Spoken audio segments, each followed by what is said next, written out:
Hello guys, here is Matt from paintacademy.com, and today I will show you how to paint the Death Guard Power Armor. I have the model already airbrushed, so the main color is already there, but I still need to paint other parts of armor, and I have two of them. First one is light brown, and the second one is black. So I just started to paint everything with medium brown just to get the first layer, and I decided to cut the video to the end because painting the base layer isn't very interesting.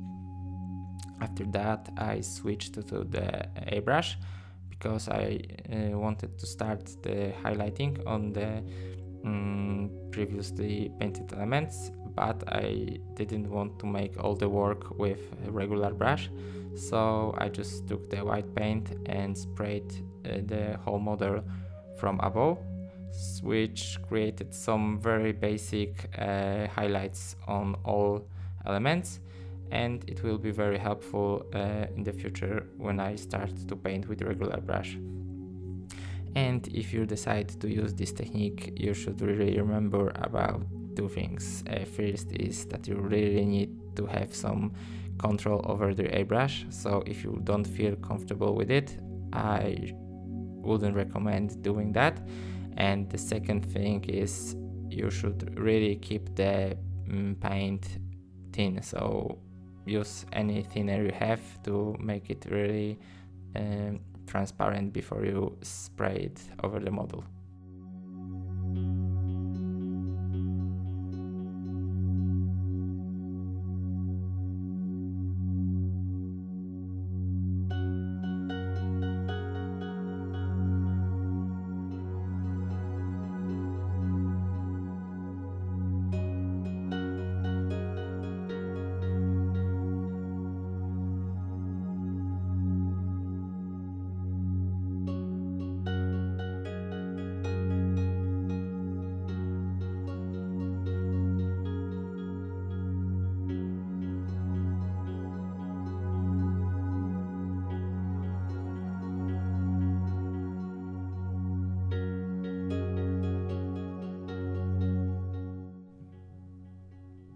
I did just the same thing with the shadows, so I just switched the paint for a mix of mahogany and black, and I sprayed the model from below, which create some basic shadows for the model, and it will make the painting shadows as well as highlights in the future much easier.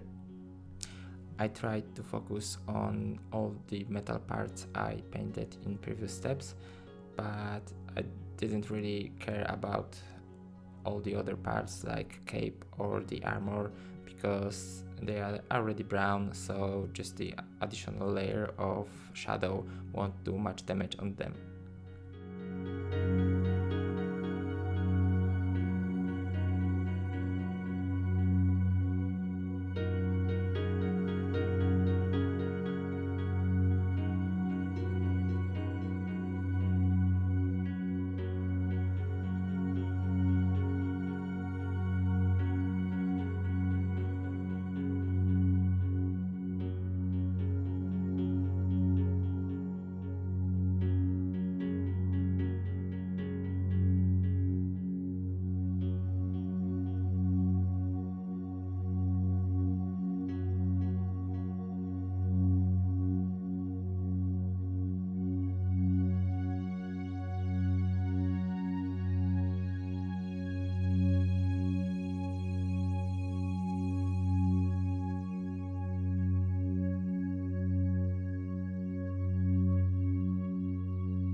And now the base work is done, so we still have a lot of work to do on the model, but it's good start.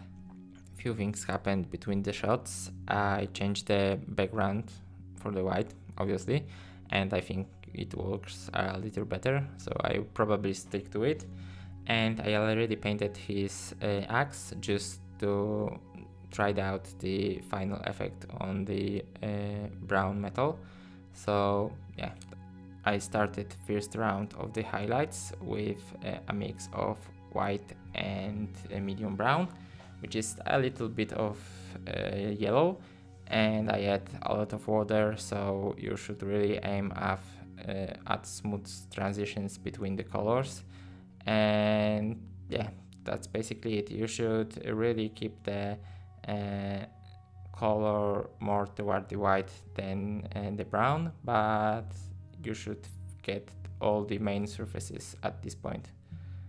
And in the matter of highlights, you should really stick to two colors, the final, which is white, and something just before the white, so very light brown.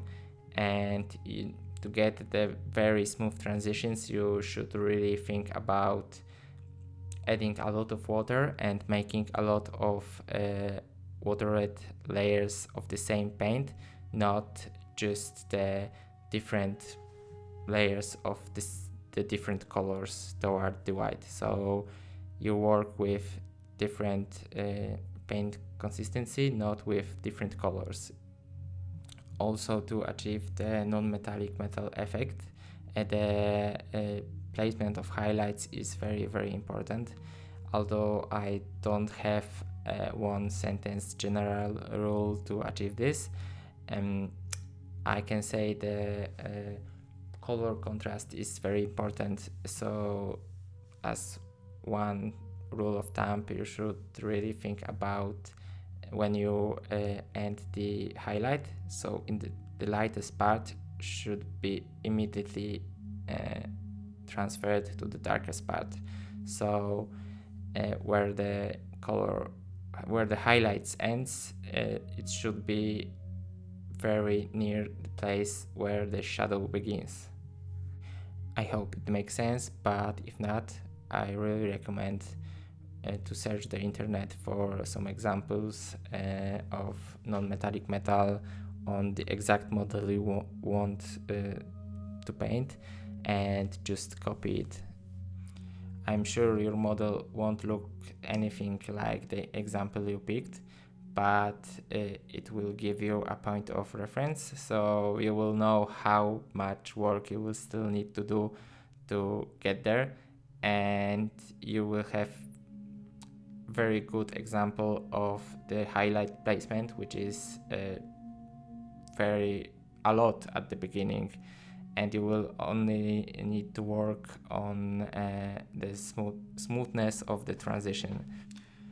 And since keeping the contrast very high, it's very important, you should feel free to stop at any point and just add the black lining around the parts. So for example, if you have rivets on the armor, and before you start to highlight them, you should paint them black or paint around them with black paint, and only then add the highlights. It will keep them separated from the rest of the armor. It will look much better. When you decide that you have enough of these yellow highlights, there is a time to switch for the white, and you should really pick the paint with strong pigment. So the Andrea paints and scale 75 work really well on this. You probably see a lot of difference when you give it a try, and Vallejo and Citadel paints are okay for this, but the Andrea or scale 75 make the work really easier, so I really recommend them. And the white should be the last step, but it's really up to you. So it isn't always the clean cut when the element is finished. You just need to pick up the moment where you are fine with the result.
And we have the gold parts done.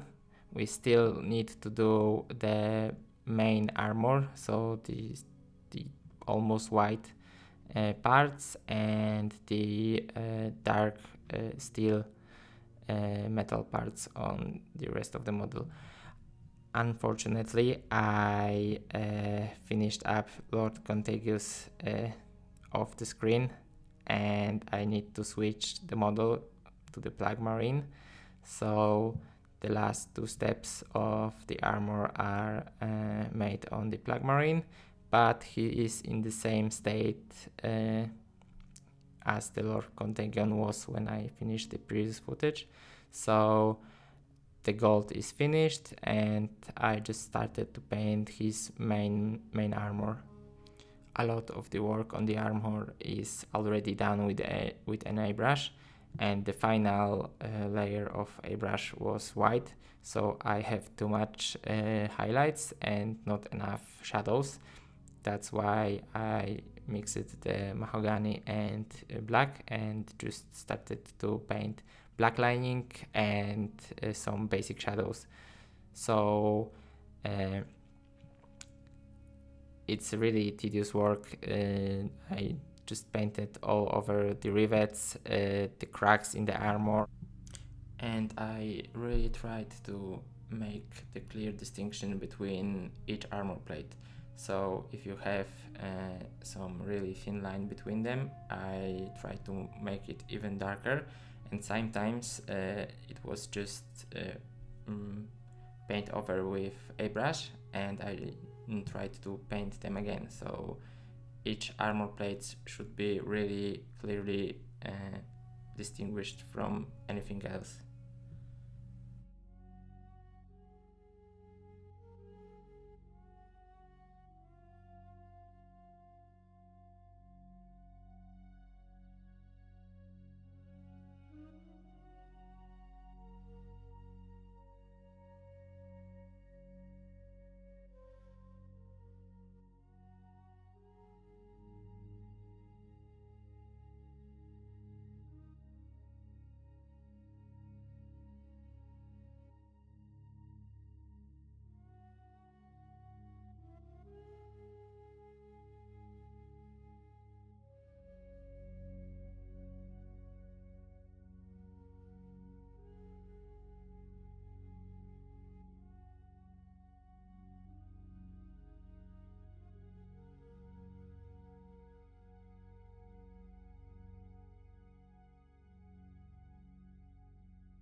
And when you have the shadows and the black lining already done, and the last thing you really need to do is to make all the details on the armor even more visible. And one thing you really need for this is just plain white. And again, I really recommend using some kind of paint that has really strong pigment in it. So yes, this is actually painting all these small details that really should pop up in the background of anything different than them. So I'm thinking about rivets and the armor edges. Also, if you have some kind of holes and the cracks or cuts in the armor, you should first of all paint them with black before, and when you're highlighting them, you should really highlight only the bottom edge. So if you have the hole, you should split it in the middle, in between, and just highlight the bottom edge of the hole. It's the same with cut. You have black cut in the side, in the middle, and one upper edge of the cut and bottom edge of the cut, and you really should take the white only on the bottom edge. So think about it like the light is coming from above, so it's only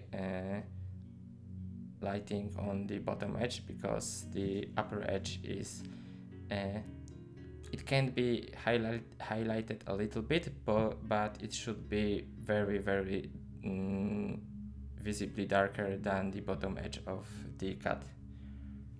I hope it makes sense.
main part of the armor is already done, and the last thing we still need to do is the black parts of metal. So I know it's mostly the weapon, no, not the armor, but I decided to include it as well. And the technique on the metal is very similar to the gold, so I wanted to make it a little bit shiny but not too much, and then just apply some of the oxidation on all the parts of the armor. So yes, we will do exactly that.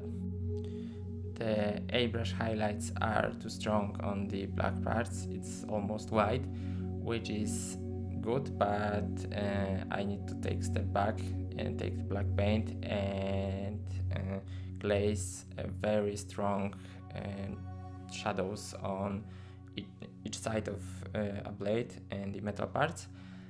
And you should really think about painting the highlights and the shadows as well in terms of different surfaces on the blade. So you should really split the blade between the cutting edge and the rest of the blade, and paint the highlights and shadows in different directions. So again, when the shadows on the cutting blade ends, it should be the same, almost the same place when the highlight starts on the other part of the blade.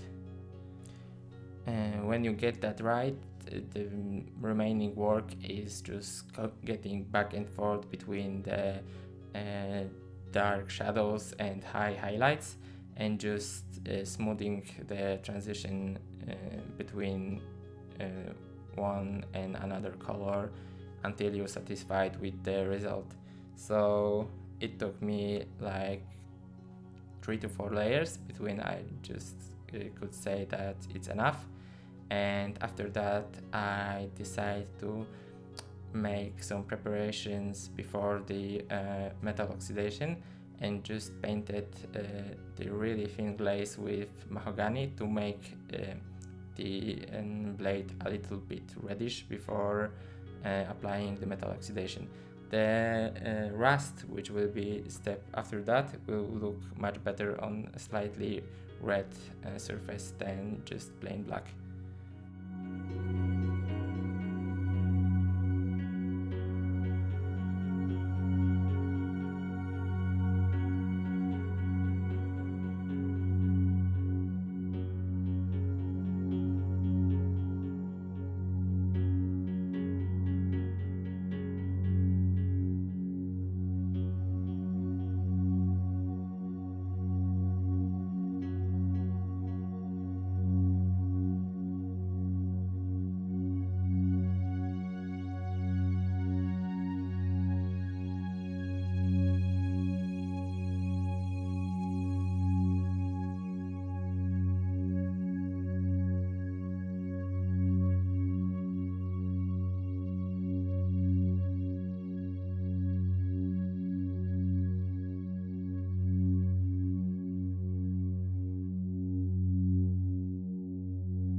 this little thing is a small break before going for the metal oxidation. I decided that I will paint the Warpstone in the blade and the armor just to make it look better on the photos, and I really didn't want to go back after I'm done with armor with painting these small details, so I just decided to include this Warpstone effect on the armor at this point.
Everything else is already done, so we can go and paint the metal oxidation effect on the whole armor.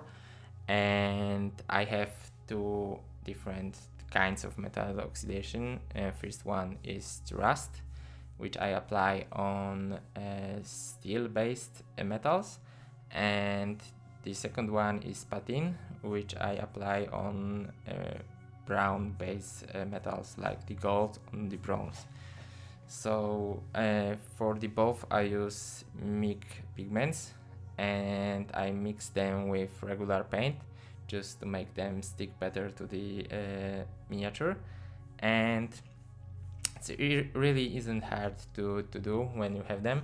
You just mix the dry pigment with wet paint. I use reddish brown for the rust, and I just add the water and use the regular brush to apply it on in the model. So you can do as much as you want, but I really recommend to not overdo it.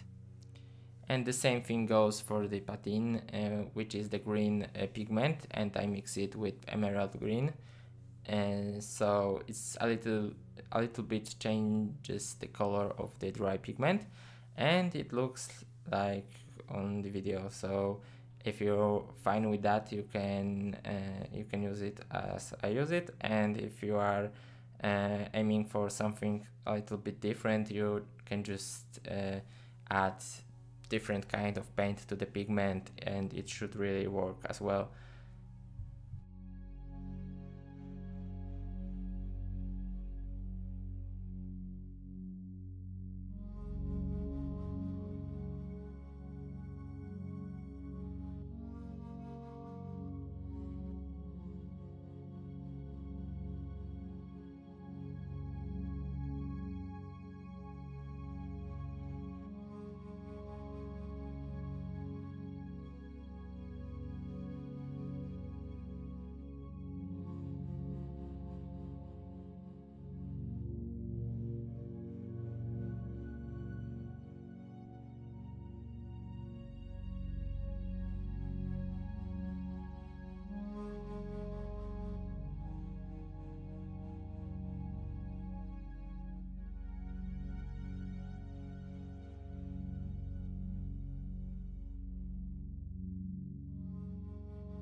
And the armor is officially done.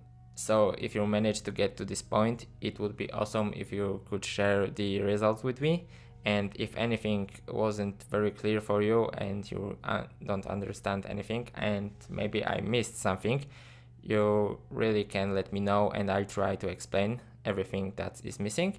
So that's that. I hope you like it and I see you in next video. Cheers!